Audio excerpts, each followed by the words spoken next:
Hi. So this is late night notes on several topics, and the main goal here is literally just record an audio message in Telegram to to a friend. That's the format here. I put together some notes, and this I also usually do when I record Telegram audio messages, and I'll be following these notes and talking. So overall, the theme for few audio recordings is stimulus response training and the connection between this and other topics. So, this specific audio message is about the following statement. And what I would like to do right now is I would like to just to go deeper into the statement and explain what do I mean. So the statement is if stimulus response training is internalized by the culture, it will be a more powerful value creation lever and will unlock more societal potential than AI. So let's spend a few minutes on just decomposing this uh, statement. So first I would like to say a few words. What do I mean by stimulus response training? Then I would like to say a few words. What do I mean by internalized by the culture? And then I would like to say a few words, basically, what value that can have, why this stimulus response training is considered to be a powerful value creation lever, and then final few words about, comparing it with the effect from artificial intelligence. However, probably this is a separate topic that requires more attention and also some numbers. So, what is stimulus response training? First, just some context, which is potentially is already known by everyone who is listening to this.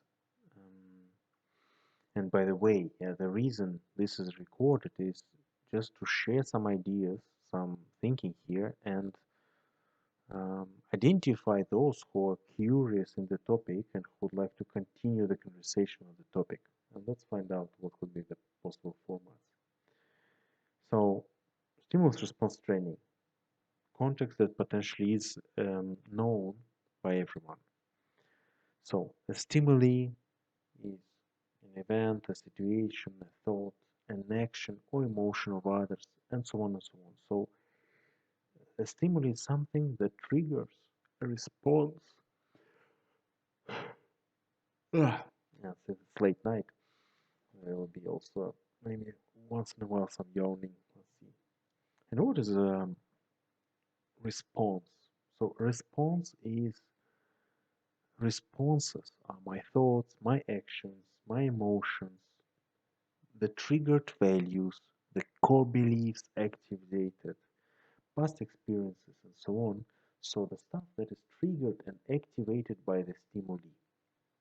The definition is broad. Stimuli is whatever triggers, and response is basically the result of the triggering. And what is training? So the stimulus response pairs can be identified what stimuli triggers what response by within a person, and they can be trained, and they are actually anyway trained by life experiences, by culture, by religions, by education, by therapies. So when we are born we have some basic neural network, and then life is basically a process of supervised and unsupervised machine learning, same principles as in basic machine learning. And the point I would like to make here is that while stimulus response pairs, they did evolve through history, and at one period of time, the same stimuli was triggering one response, and in another period of history, the same stimuli was triggering different response. A thunderstorm centuries ago, basically, okay, these are the gods who want to tell us something, who don't like something, or it's the god that is reminding us about something. And as of today, it's in many cases probably just the weather condition, right? So the pairs, they evolved throughout history, but the way our brain was trained to fire the responses to stimuli almost did not change throughout the history. And in most cases, this was natural, unsupervised learning process. Basically, in 99% of all situations, when our um, network learns something new, it is completely unsupervised and it's natural conditioned by the external environment. This is the main point I would like to highlight and bring up here. So the way these responses are trained by our neural network, they did not change throughout the history. Yes, basically humanity did identify some tools to learn things better, and definitely this was already described centuries ago to different in different levels of details. So, for example, you know, basically the pupils in schools they figured out that you need to repeat things more often if you would like to remember it better, and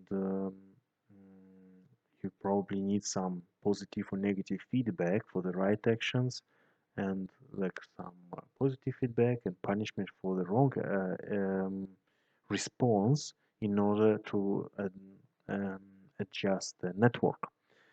But the main point here is that this is first in 99% of all cases is really unsupervised learning in natural conditions and rarely anything more structured. And second point is that it's really did not evolve throughout history. And the way it happens, has a long list on of imperfections. So here, two slides about that. So imperfections of the response training process, and there's just to have it for the audio version, just would like to name them. So stimulus is being avoided. Only uh, there is some stimuli, there is a response, and if the stimuli is avoided, then the response is not trained. If you want to, and so on. There's a big list of reasons why the response training process is imperfect, and many books are written about that, and definitely some of them became very popular. Kahneman is one of them, and one of the authors. So maybe we will have a separate recording just about the imperfections in this response training process. But this is just two slides about that. Now, what is good stimulus response training process? So commonly known stuff that it is something that is repeated. If you want to remember something, you need to repeat. If you whether it's knowledge or some um, activity, something uh, that you train as a sport activity while preparing for the competition, it must happen regularly. Stimulus must be very well defined, and exposure to stimulus is adjusted to the training needs.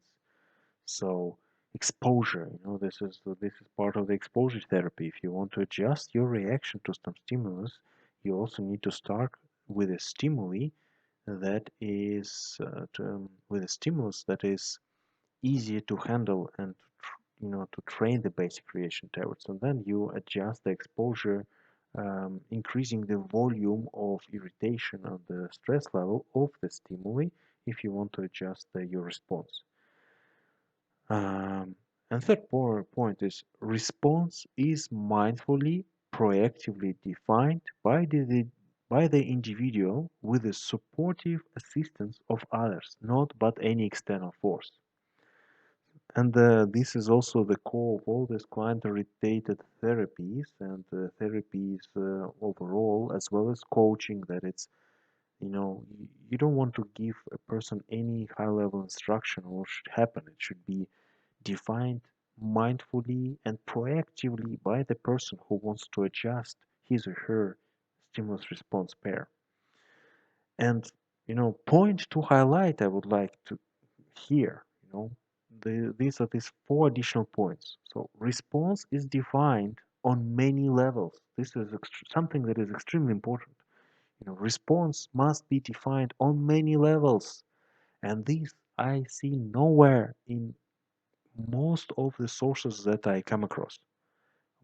Definitely nowhere in all popular literature on the topic, books and trainings and videos and so on. Because response triggers, as we all know, it triggers thoughts, actions, and emotions. And this is this basic of CBT. Thanks God, this is covered in CBT. Like the level of thought, emotion, and action. The response is in this triad, right? But if we go deeper into the thought level, there's a lot of other stuff that is as well extremely important. So a response contains also the values that are triggered. Response also contains the roles of the individual that are triggered. In different situations, you can, different situations can trigger your roles as an adult individual, or as a child, or as a parent, or as a taxi driver, or as a boxer, or as a whoever else.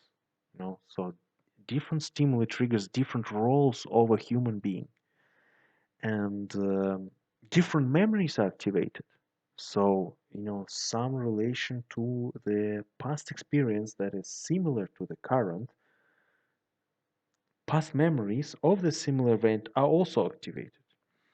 The vision, so any kind of a focus for the future is activated, which is already paired to the stimuli.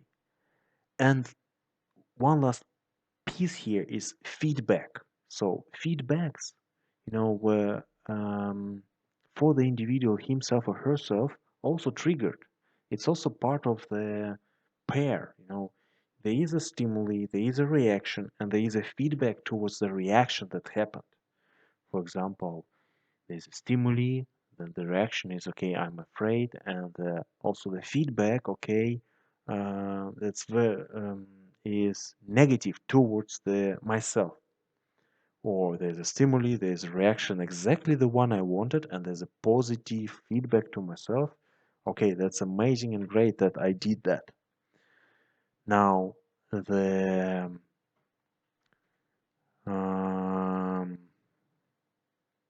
the last points I would like to make here is that um, the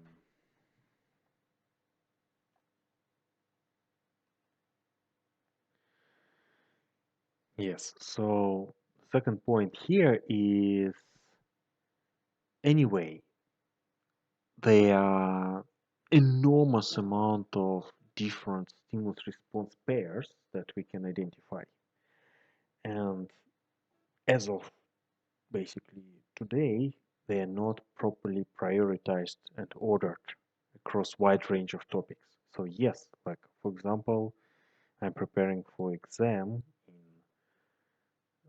economics. I do have how many 500 cards that contain different questions that will be asked in the exam, different models. And yes, in within these 500 cards, I will prioritize some that I don't remember well. But that's the kind of prioritization that is happening. No prioritization happens whatsoever across topics beyond 500 cars for one single exam preparation. But um, a person has stimulus response pairs in so many different areas and aspects of life: communication, knowledge, work-related knowledge, social engagement, planning, and so on and so on. And there's no prioritization end to end across all these dimensions. Yes, yeah, you can do different assessments in the beginning of a coaching process or therapy and do multiple tests, and then there will be topics prioritized. But so far, I'm not aware of any examples when any topics prioritization would actually result in prioritization of stimulus response pairs that should be trained. This doesn't happen. And so training process optimized and digitized. Again, this is not observed. Mm, uh, Training process optimized and digitized. What do I mean by that? Like, first there is an proper prioritization, the earlier point, right? So, but prioritization is always dynamic. It's not one-time event, and uh, there is an ongoing process of prioritization. However, it is done on continuous basis, and proper digital tools are used to do these continuous adjustments. So it is not an overwhelming effort to really be, reach the state when a person is sure what stimulus response pairs should be trained. So digitization of stimulus response training as of today, there is some online versions and software of the flashcards, digital flashcards, right? That are used for studies. There's Anki, there's Flashcard Deluxe, there's quite many other also apps and web-based tools that can be used to prepare for exams. Um, However, these cards, they don't have all the features that are needed to really reach the state when a person on regular basis prioritizes and trains most important stimulus response pairs on all these levels listed here: vision, memory, role, values, feedback, action, emotion, thought, across different topics that are important for the person. And last point here: stimulus response training process is habitualized and integrated into the culture. So again, the point is, while there is a theory around the topic, and potentially we can dig out some academic articles that prove the value of this stimulus response training on multiple layers beyond just action, right? There is no indication that the process is integrated and internalized by the culture. This is nowhere to find. At maximum, every like a society would leverage to some extent the stimulus response training process during few years of life when the person is in university or at school with higher grades. So in the sum, like 10 years probably of life, and only one aspect of life, which is the education, when the person is leveraging the stimulus response training process to adjust their responses, right? And prepare for exams, basically. But there's no indication that this is integrated into the culture beyond, basically, to the extent that it could be done. Yes, we definitely can say that every culture is very rich on rituals, which is basically repetition of some knowledge, right? So some knowledge stored within the culture and rituals to remember stuff and to train the responses that the culture wants to train for its members. But there is no step ahead, right? As I like said in the point earlier, uh, basically the process of that training did not change throughout history.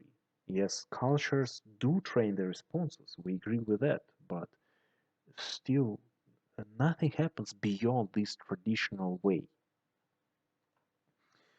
What do I mean by integrated into the culture? So, and this is, you know, just just as a high level picture. So there is some behavior pattern, right? Or there is some way of acting, and or there's a set of beliefs and ideas, and either they are trusted or they are not trusted. Either they are seen as a norm, or they're not trusted at all, not seen as a norm. Either they are not widely practiced, or they're practiced regularly by the majority of the community society.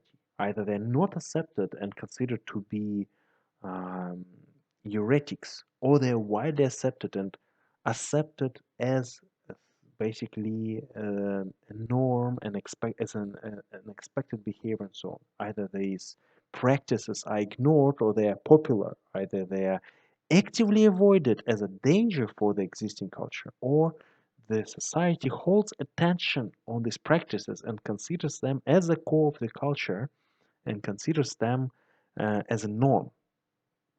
Either they are or either these no, basically patterns of behavior or beliefs, they are an explaining factor for whatever happens with the society and whatever the changes that the society experiences, or basically they are have such a small influence on the society, on the processes that happen in the society, that they cannot be used as an explanatory factor. So basically, this is a huge difference. And as of today, any kind of stimulus response training we is not internalized by white culture. Potentially, we can say that in a small, dispersed communities of students, uh, stimulus response training is practiced sometimes prior to exams in some specific topics. Um, However, in a very basic form, without even adhering to the, I'm not even mentioning best practices, but good practices of stimulus response training.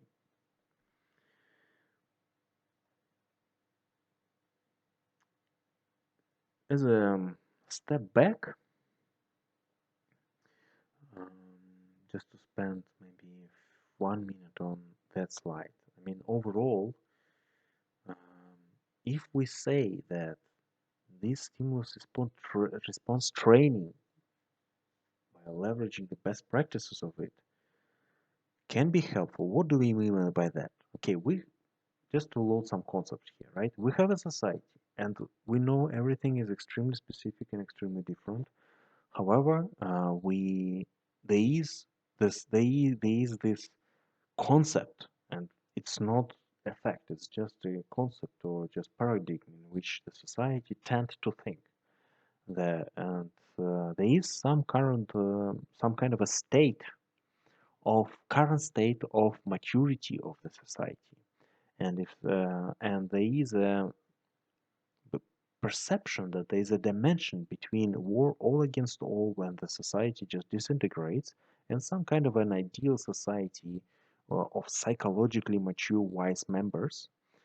So there is this dimension, and members of the society of course, everyone has absolutely different perceptions and beliefs, and there's a lot of debate. But all members of the society, majority, they have a perception that this society stands somewhere and this, like on this dimension, on this axis, and basically all of them have roughly similar ideas of what means to go to a better state. So how to reach that better state and how to close the gap between the current state and the ambition that the society wants to reach. In essence, and we can say, yes, digitization is something that is needed here. We can say that artificial intelligence, further progress, further innovations, technologies is what helps us close this gap.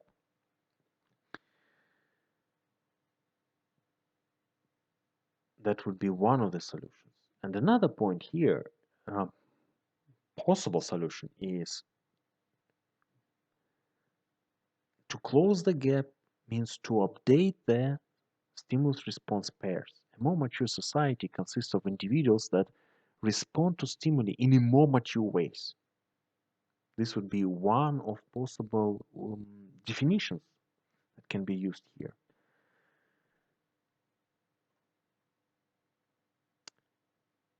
So, if we assume that the society successfully implements new practices to efficiently update the stimulus response pairs and responses to stimuli, the stimuli that are external, internal, the stimuli that get generated by the society or by the environment, by the technology, and so on and so on.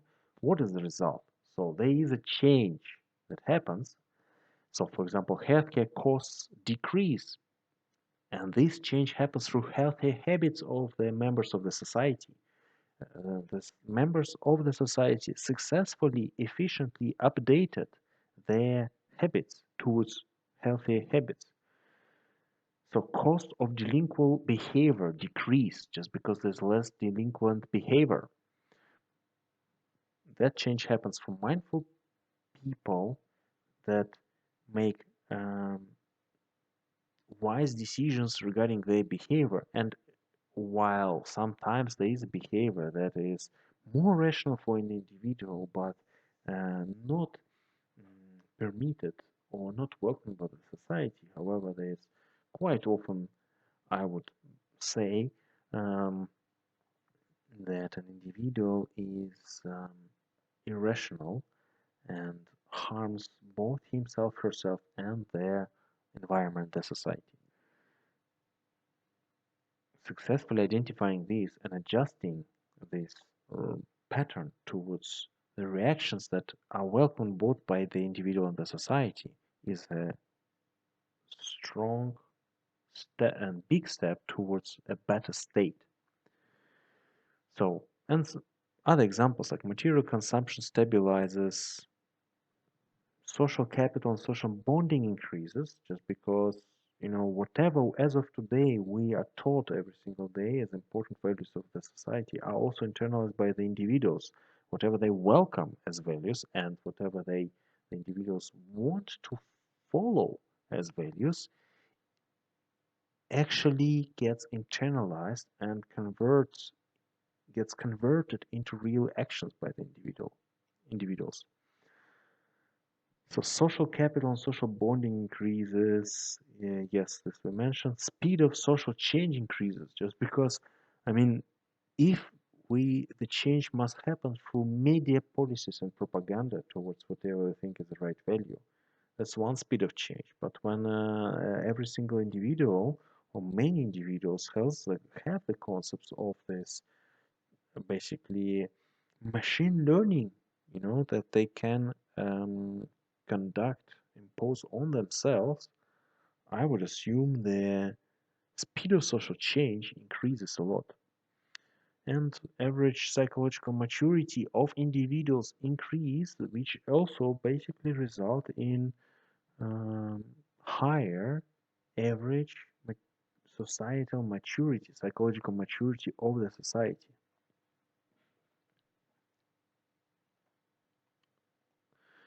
So last point, actually, can we compare the effect of this kind of cultural change when stimulus response training gets internalized by the society and the effect of artificial intelligence revolution and further technological process. So definitely big discussion, but at least we can say that, at least as a suggestion, right? But which has higher chance to be accepted, and probably more people would agree with that point. Any transformation and any progress of the society is usually change within different areas that are strongly interconnected and also influence each other. Technology, belief systems, social structure and economic relationships.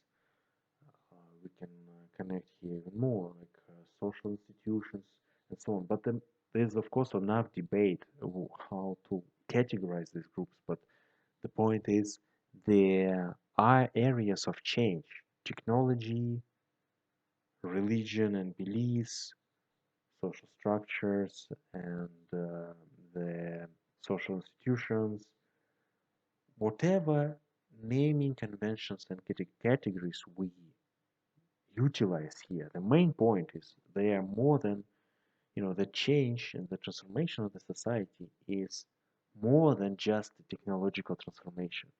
Social transformation, transformation of the relationships, beliefs also come along.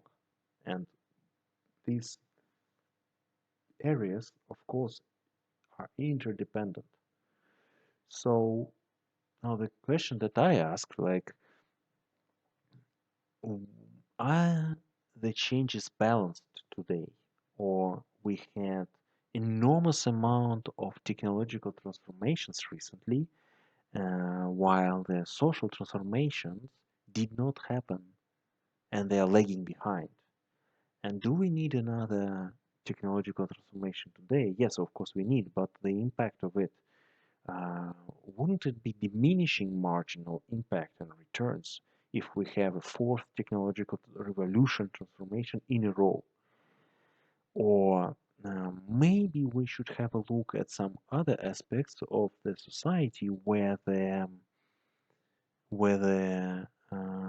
basically change did not happen at similar speeds. And while yes, we can argue a lot of change did happen, but in some areas potentially not a big change happened, took place.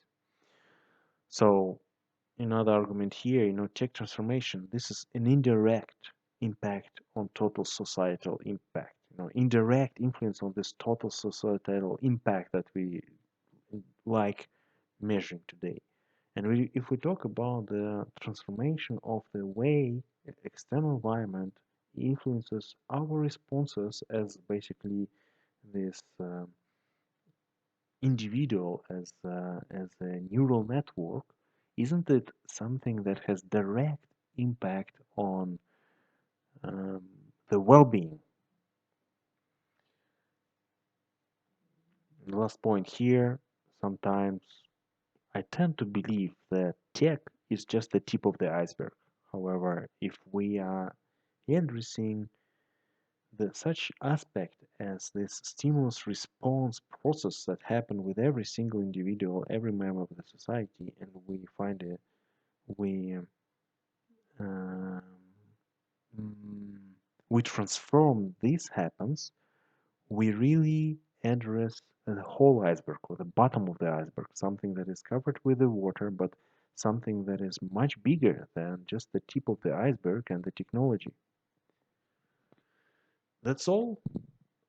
Wanted to share these ideas here and just to bring up again this point. This is the format here is just late night talks and literally a long walk around the area while recording an audio message in Telegram to a friend.